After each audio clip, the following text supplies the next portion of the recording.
ایک طبقہ کہتا ہے ہم نے عیسیٰ علیہ السلام کو اپنے زمانے میں مصلوب کر دیا تھا، یہ تو ہے ایک طبقہ۔ دوسرا جو عیسائیت ہے وہ کہتی ہے کہ ہمارے گناہوں کے کفارے کے طور پر وہ مصلوب ہوئے اور پھر 3 دن کے بعد مردوں میں سے زندہ ہو گئے اور آسمان پہ چلے گئے۔ اب ہمارے لیے یہ بات ہے کہ ہمیں صرف ان پہ ایمان لانا چاہیے کہ وہ ہمارے لیے کفارہ ہے۔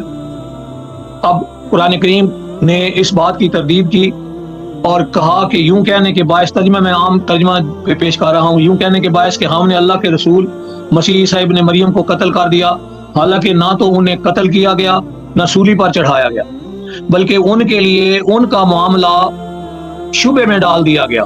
یہ ترجمہ عام طور پہ کیا جاتا ہے۔ یقین جانو کہ حضرت عیسیٰ علیہ السلام کے بارے میں اختلاف کرنے والے ان کے بارے میں شک میں ہیں، انہیں اس کا کوئی یقین نہیں، صرف تخمینی باتوں پر عمل کرتے ہیں۔